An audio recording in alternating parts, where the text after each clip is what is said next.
Claro que sí.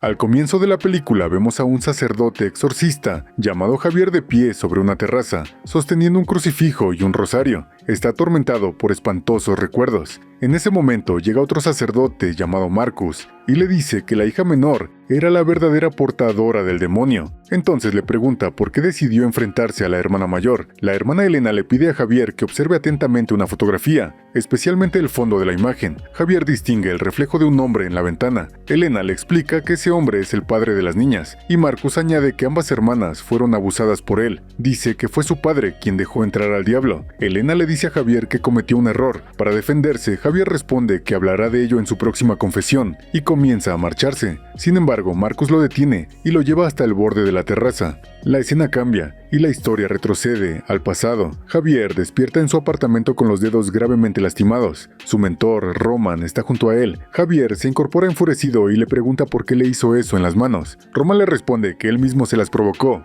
¿Acaso no lo recuerda?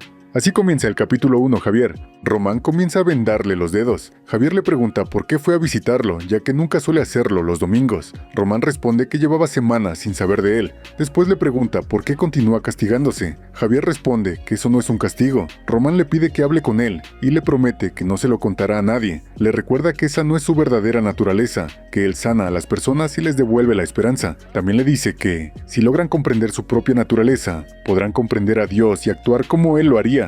Javier no está de acuerdo. Responde que, si eso fuera cierto, entonces Dios actuaría como un hipócrita. Explica que su trabajo consiste en visitar personas y familias que aseguran haber presenciado cosas imposibles de explicar, cosas que no pertenecen a este mundo. Roman responde que esas cosas se llaman milagros, pero Javier lo niega. Insiste en que no son milagros, son otra cosa. Entonces recuerda un exorcismo ocurrido tiempo atrás. Una joven atada a una silla y cubierta de sangre parecía estar poseída. Javier le explica a su madre que la muchacha sufre esquizofrenia y secuelas derivadas de los abusos que sufrió. Sin embargo, la mujer insiste en que lo único que necesita su hija es que alguien la escuche sin miedo. Javier se acerca para tranquilizarla, pero la joven comienza a reír y a comportarse de forma extraña. La madre le pide que se acerque todavía más porque su hija necesita su bendición. Javier retira la tela que cubre la boca de la muchacha y ella comienza a reír con mucha más intensidad. Al verla, Javier se asusta, saca su crucifijo y lo levanta frente a ella. En ese momento, las uñas de la joven empiezan a desprenderse, mientras continúa riendo sin control. La historia regresa al presente. Roman le dice a Javier que ha pasado demasiado tiempo con esas familias, y que no es extraño que haya desarrollado tanta empatía hasta compartir su desesperación. Javier le pide que no utilice el mismo tono con el que hablaba la madre de la joven poseída. Insiste en que lo que vivió fue algo real. Algo imposible de explicar, como criaturas o parásitos que esperan a que los seres humanos se duerman para depositar sus huevos dentro de sus cuerpos. Roman descarta esa idea y le responde que esas cosas no existen, pero Javier insiste en que precisamente eso es lo que les enseñaron a creer y lo que esperan que repitan a los demás. Dice que esa es la mayor mentira de la iglesia. Roman lo interrumpe y le advierte que está blasfemando. Entonces Javier plantea una pregunta: ¿qué ocurriría si existiera una prueba de que los seres humanos nunca fueron hijos de Dios, sino el eslabón más bajo de una cadena alimenticia que ni siquiera son capaces de comprender? ¿Qué pasaría entonces con la iglesia? Perdería todo su poder. Al escuchar esas palabras, Roman cambia de tema y le pregunta por sus dolores de cabeza. Así comienza el capítulo 2, el sello. Javier aparece completamente solo dentro de la habitación de la joven poseída. Está aterrorizado. Observa sangre en sus dedos y escucha el zumbido de las moscas. Retira la figura de Jesús de su crucifijo y descubre una jeringa junto con una droga escondidas en su interior. Se inyecta la sustancia y sus efectos aparecen casi de inmediato. Cuando sale de la habitación encuentra a la madre muerta y a la joven con la cabeza brutalmente destrozada. Sin embargo, uno de sus ojos todavía se mueve y su cuerpo presenta pequeños espasmos. Horrorizado, Javier retrocede y descubre sangre en sus manos. Después observa un extraño sello marcado en el marco de la puerta. La historia vuelve al presente. Román le dice a Javier que nunca le había contado nada de eso. Javier responde que no le habría creído. Explica que encontró el mismo sello en todas las casas que visitó. Solía regresar para comprobar cómo estaban las familias, pero siempre habían desaparecido. Lo único que permanecía era el sello. También añade que sus dolores de cabeza en ocasiones le hacen perder la noción del tiempo. Roman le pregunta qué ocurre durante esos momentos, qué hace y a dónde va, cuando pierde el sentido del tiempo. Mientras habla, una inquietante sonrisa comienza a aparecer en el rostro de Roman, como si estuviera poseído. Así comienza el capítulo 3, Dios de la Ira. La historia muestra un recuerdo en el que Javier observa en secreto un exorcismo realizado por el padre Marcus, la hermana Elena y el padre Gabriel. Durante el ritual, el hombre poseído vomita sobre la Biblia de Gabriel, y entre el vómito aparece un crucifijo. Enfurecido, Marcus comienza a golpear brutalmente al hombre. De pronto, el poseído muerde el cuello de Gabriel, y la sangre comienza a brotar. Javier observa la escena horrorizado mientras Gabriel cruza la mirada con él durante unos instantes. La historia regresa al presente. Javier le pregunta a Roman si todo existe únicamente dentro de su cabeza. Roman responde que, si lo que Javier dice es cierto, y esos sacerdotes que matan a los poseídos realmente existen, entonces ellos y el demonio que estaba allí ya saben quién es y saben que los vio. En ese momento, las luces de la habitación comienzan a apagarse una por una. Roman le pregunta qué está viendo y si realmente está seguro de lo que es real. La habitación queda completamente a oscuras, y Javier escucha la voz demoníaca de Roman susurrando: «Padre, ¿quieres conocer tu nombre?». Aterrorizado, Javier se gira y ve a Marcus y a Elena frente a él. Instantes después, Roman emerge desde la oscuridad. Marcus le dispara en la cabeza y Elena derriba a Javier de un golpe. Así comienza el capítulo 4, Azazot. Javier recupera el conocimiento y encuentra a Roman muerto a su lado. Comienza a llamar a Marcus y a Elena diciéndoles que sabe que son reales. De repente, un demonio comienza a salir del cadáver de Roman. Su esqueleto se transforma en una gigantesca criatura, con forma de araña que empieza a arrastrarse hacia Javier. Cuando se acerca, varias manos demoníacas comienzan a salir de su cuerpo. En ese momento, Javier empieza a pronunciar el nombre del demonio: Azazot. En cuanto lo dice, la criatura retrocede. Justo entonces llegan Marcus y Elena. Marcus también repite el nombre del demonio y descubre que eso debilita a la criatura. Después comienza a atacarla brutalmente. Cuando finalmente consiguen matar al demonio, Javier les pregunta quiénes son. Marcus responde que son su destino. Javier pregunta si lo han estado siguiendo, pero Marcus responde que no. En realidad, fue Javier quien los estaba buscando. Javier les pregunta si quieren que se una a ellos. Marcus responde que puede unirse o quedarse allí para responder por lo que ocurrió con su mentor. Después le entrega un sello. Es el mismo símbolo que Javier había encontrado en todas las casas de sus víctimas. Así comienza el capítulo 5. Sigue leyendo. Vemos a Javier, Marcus y Elena dirigirse a una casa para realizar un exorcismo, ahora con Javier como parte del grupo. Allí conocen a una mujer que les dice que su hermana lleva 3 días sin comer. Mientras Marcus comienza a recitar una oración, la puerta detrás de la que se encuentra encerrada la víctima empieza a sacudirse. Desde el interior, la joven comienza a deslizar varios dibujos por debajo de la puerta.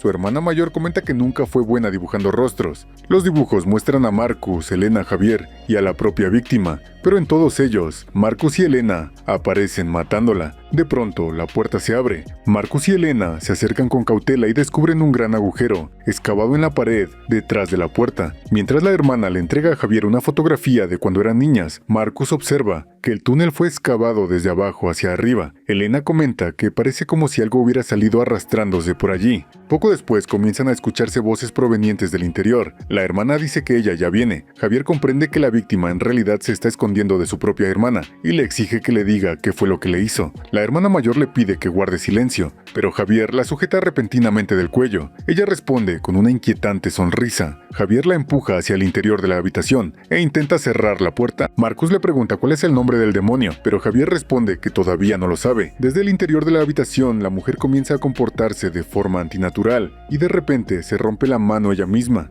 La escena vuelve a la terraza donde los tres permanecen juntos. Marcus le dice a Javier que la hija menor era la verdadera portadora del demonio y le pregunta por qué decidió concentrarse en la hermana mayor. Javier responde que fue la hermana mayor quien provocó la posesión de la menor. La aterrorizó tanto que el demonio encontró una forma de entrar. De alguna manera ella se convirtió en el monstruo de su propia hermana. Elena le pide nuevamente que observe con atención la fotografía que sostiene en las manos. Javier distingue el reflejo de un hombre en la ventana. Elena le revela que es el padre de las niñas, y Marcus añade que ambas hermanas fueron abusadas por él. Él fue quien dejó entrar al diablo. Javier responde que hablará de ello en su próxima confesión, y comienzan a alejarse. Sin embargo, Marcus lo detiene y lo conduce hasta el borde de la terraza. Elena comenta que Javier ya está listo para una confesión. Después lo llevan a otro lugar. Marcus explica que durante los primeros años de la iglesia, los demonios eran obligados a entrar en un nuevo huésped, normalmente un animal, que luego era sacrificado. Dice que era un procedimiento caótico y terrible, una auténtica pesadilla de limpiar. Después le dice a Javier que prepare su confesión. Así comienza el capítulo 6, El Confesor. Una puerta se abre y revela a un hombre atado dentro de un círculo de sal. Está vestido como Jesucristo y lleva una máscara con su mismo rostro. Los tres se acercan y Javier queda visiblemente sorprendido. Les pregunta cuánto tiempo llevan manteniéndolo allí. Después toma asiento frente a él. La historia vuelve al día en que Roman murió. Marcus le pregunta a Javier qué le dice el enjambre. Javier responde que no tiene idea de qué está hablando. Marcus le explica que la única forma de exponer al demonio es matar al huésped para dejarlo sin un lugar donde esconderse. Después le dice que las voces que escucha son reales, no simples dolores de cabeza. Javier tiene la capacidad de comprender los nombres de los demonios, y conocer el verdadero nombre de uno de ellos le da poder sobre esa entidad, debilitando su influencia y facilitando su expulsión. La historia regresa al presente. El hombre vestido como Jesucristo le pregunta a Javier cuándo fue la última vez que se confesó. Javier responde: desde Roman. El hombre repite lentamente el nombre de Roman y le pregunta cuál era el monstruo que lo obligaba a dormir con la luz encendida todas las noches. Javier responde que no lo sabe, solo recuerda que permanecía observándolo desde la oscuridad, esperando a que se durmiera. Nunca consiguió verle el rostro, pero sabía que, si alguna vez lo hacía y le devolvía la mirada, quedaría atrapado para siempre y pasaría a formar parte de él. Después el hombre le pregunta cómo lo acompaña ahora, cómo anida dentro de su mente, como uñas astilladas arañándole los ojos, o como un enjambre de moscas. Javier pregunta por qué sigue escuchando esos nombres. El hombre responde preguntándole cuándo comenzó a sentirlos por primera vez. Javier responde que no lo recuerda. De pronto, el hombre se enfurece y lo acusa de estar mintiendo. Casi de inmediato recupera la calma y le pide disculpas. Como penitencia, le ofrece un regalo. Puede hacerle cualquier pregunta, y él responderá con la verdad. Javier le pregunta por qué sigue escuchando al enjambre. El hombre le responde que no solo lo escucha, el enjambre está dentro de él. Le explica que Javier puede comprender los nombres de los demonios, porque está escuchando a los de su propia especie. Después le pregunta si quiere conocer su verdadero nombre. Furioso, Javier le grita que se detenga, insistiendo en que sabe perfectamente quién es. Entonces comienza a golpearlo. Durante el forcejeo, la máscara de Jesucristo se rompe y deja al descubierto su rostro. Javier ve la herida que tiene en el cuello y comprende que se trata del padre Gabriel, el mismo sacerdote que vio anteriormente realizando el exorcismo junto a Marcus y Elena. Marcus saca rápidamente a Javier de la habitación y, furioso, le dice que acaba de hacer exactamente lo que el demonio quería. Le explica que títulos como padre, hermana o monseñor existen para impedir que los demonios conozcan sus verdaderos nombres, pero ahora la entidad ha visto sus rostros y sabe quiénes son. Conmovido, Javier pregunta si el hombre que está dentro, el confesor, es alguien a quien ya conocía. Así comienza el interludio. Ahora que Gabriel ha visto los rostros de todos, el demonio que vive dentro de él comienza a debilitar mentalmente a Elena, recordándole su pasado y su infancia. Le recuerda un momento de cuando tenía 4 años. Una mañana escuchó un fuerte golpe contra la ventana de su habitación. Cuando fue a mirar encontró un pequeño pájaro que se había estrellado contra el cristal. No sintió miedo. En lugar de eso lo recogió con cuidado y lo escondió dentro de un cajón. Incluso le preparó un pequeño nido, aunque su cabeza permanecía inclinada hacia un lado. Mientras tanto, Marcus le explica a Javier que cuando las personas mueren, nunca están realmente solas. Están rodeadas de inmundas alimañas que esperan la oportunidad de anidar dentro de ellas y alimentarse de lo que queda de sus cuerpos. Javier compara aquello con las larvas de avispa. Marcus responde que en los seres humanos es diferente. Esas aberraciones son conscientes de todo lo que les sucede. Por eso, en lugar de dejarlos morir, los mantienen con vida para obligarlos a presenciarlo todo. Y ese, dice, es el precio que deben pagar. Mientras tanto, Gabriel continúa atormentando a Elena, recordándole ese mismo recuerdo de la infancia. Le dice que pasaron los días y que no dejaba de pensar en el pequeño pájaro, con la cabeza inclinada, hasta que un día escuchó un leve golpeteo, le pide que abra el cajón y le pregunta qué hay dentro. Elena responde: el pájaro. Gabriel le dice que lo acaricie y que lo bese. Después le pregunta qué ocurrió. Elena responde que lo dejó caer. Gabriel le pregunta por qué. Ella explica que no podía sentir los latidos de su corazón, pero seguía moviéndose. Estaba lleno de gusanos. Lo que lo mantenía en movimiento eran los gusanos. Gabriel comienza a tararear suavemente mientras sonríe. Al mismo tiempo, Marcus le cuenta a Javier una antigua tradición celta. Una vez al mes, las personas horneaban pan, mientras confesaban en voz alta sus secretos más oscuros. Después dejaban el pan enfriándose junto a las ventanas y se encerraban en sus casas. Esa misma noche, un marginado del pueblo pasaba recogiendo todo ese pan, que era su única fuente de alimento. Nadie siquiera lo miraba. Javier comprende que aquel hombre se alimentaba de los pecados de todos, y por eso lo mantenían encerrado para que escuchara sus confesiones. Marcus le pregunta qué preferiría hacer. ¿Simplemente dejarlo morir? Javier insiste en que deberían practicarle un exorcismo. Marcus responde que en realidad lo están salvando, lo están alejando del infierno, pero Javier no está de acuerdo. Dice que no lo están salvando, le están impidiendo ser liberado. Marcus le pregunta si entiende lo que ocurrirá con Gabriel cuando muera, qué es lo que lo espera abajo. Javier responde que sí, pero al menos Gabriel no será arrastrado por un demonio, ellos asumirán esa responsabilidad. Marcus le pregunta si de verdad quiere condenarlo. Javier responde que quiere enviar un mensaje al infierno, que no tienen miedo de convertirse en algo todavía peor que los demonios. Así comienza el capítulo 7, Yog-Sothoth. Marcus acepta realizar un exorcismo sobre Gabriel. Gabriel responde con total tranquilidad que aquello que vive dentro de él no entró por la fuerza, él mismo le abrió la puerta. Dice que probó su saliva y que era dulce como la miel. Después añade con un tono inquietante que también era tan empalagosa como algo mucho más oscuro. Marcus comienza a recitar las oraciones del ritual, pero Gabriel se burla de él preguntándole si sabe algo sobre el rosario de pecados que su monaguillo mantiene oculto. Marcus le dice a la entidad que habita en Gabriel que dispone de un minuto completo, sin ninguna restricción, para hacer todo lo que quiera con el padre Gabriel. Gabriel responde que ellos no confían realmente en él, lo llama manipulador, lo llama Judas, y asegura que saben perfectamente lo que Marcus pretende hacer. Marcus responde con frialdad que destrozará cada una de sus extremidades y aplastará todo lo que quede de él, pero cualquier cosa que consiga hacerle a alguno de ellos antes de eso, lo convertirá en una leyenda entre los de su especie. De pronto Gabriel rompe a reír, muerde con fuerza su propia lengua y se la arranca de un tirón, dejándola caer al suelo. Marcus señala que al hacer eso, la entidad acaba de atraparse dentro del cuerpo de Gabriel. Ahora está obligada a sentir todo lo que siente un cuerpo humano. Sin perder tiempo, Marcus golpea a Gabriel y lo derriba. A pesar del dolor, Gabriel les advierte que merecen todo lo que está a punto de ocurrirles. Después cuestiona su creencia de que esas entidades desean anidar dentro de las almas humanas y pregunta por qué habrían de alimentarse de algo tan corrupto. Marcus le pide entonces a Javier que diga el nombre del demonio. Mientras Javier recoge la lengua que Gabriel acaba de arrancarse, Elena le pregunta de qué se está escondiendo. Gabriel responde con una sola palabra: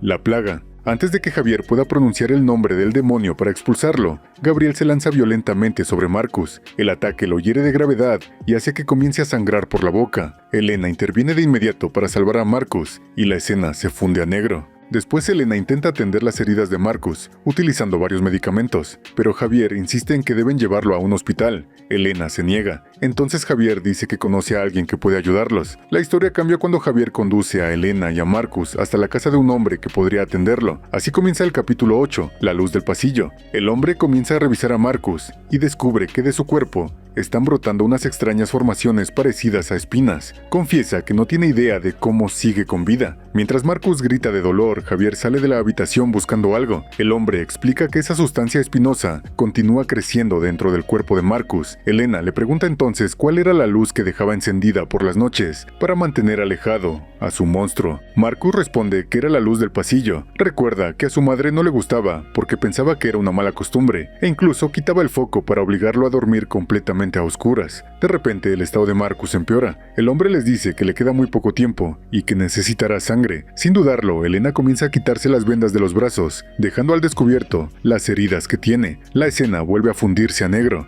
En un recuerdo, Javier entra en una habitación llena de cadáveres conservados. Marcus aparece y le pregunta qué está haciendo allí. De pronto, uno de los cuerpos comienza a respirar y a moverse. Marcus le dice a Javier que termine lo que empezó. Javier saca el sello y permanece inmóvil, sin saber qué hacer. Elena le pregunta qué ocurre, pero antes de que pueda responder, ella gira bruscamente la cabeza del cadáver hasta romperle el cuello, sobresaltándolo. La historia regresa al presente. Elena sale de la habitación y observa fotografías de todas las casas y de todas las personas que han visitado. Javier le dice que el confesor tenía razón. Se esconden dentro de los seres humanos y continúan reproduciéndose. Mientras tanto, el hombre que atiende a Marcus encuentra un reloj dentro de uno de sus bolsillos. Marcus le pregunta qué está haciendo. El hombre responde que consiguió detener la hemorragia externa, pero que la hemorragia interna sigue avanzando. Marcus le pregunta cuánto tiempo le queda. El hombre responde que solo unas horas. Entonces Marcus le pide que le devuelva su reloj.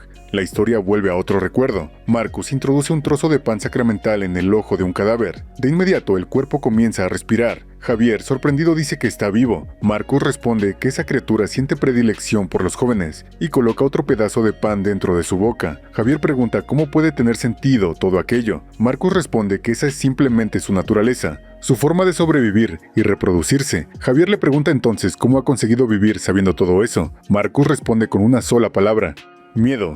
explica que realizó su primer trabajo precisamente allí, donde muchas familias llegaban creyendo que era un refugio para comenzar una nueva vida. Javier responde que el miedo es solo una emoción y que no puede matar a esas criaturas. Marcus le dice que todas las personas que realizan ese trabajo tienen las mismas dudas e incluso los mismos pensamientos sobre esas entidades. Después le pregunta si realmente es lo bastante fuerte para continuar y añade que no se trata de sentir miedo, sino de provocarlo. Entonces le entrega un arma y le ordena dispararle al cadáver. Javier duda unos instantes, pero finalmente aprieta el gatillo. La historia vuelve al presente. Javier le dice a Elena que todas las casas que visitaron están conectadas de alguna manera, aunque todavía no consigue descubrir cómo. Elena le pregunta si revisó las direcciones. Después comprende que los números corresponden a capítulos y versículos. Javier observa que todos hacen referencia a pasajes sobre visitaciones, pero ninguno menciona demonios. Elena concluye que no hablan de demonios, hablan de ángeles. Todos describen visitaciones angelicales. Javier le pregunta cómo lo sabe. Elena responde que cuando era niña no podía dormir y pasaba las noches leyendo.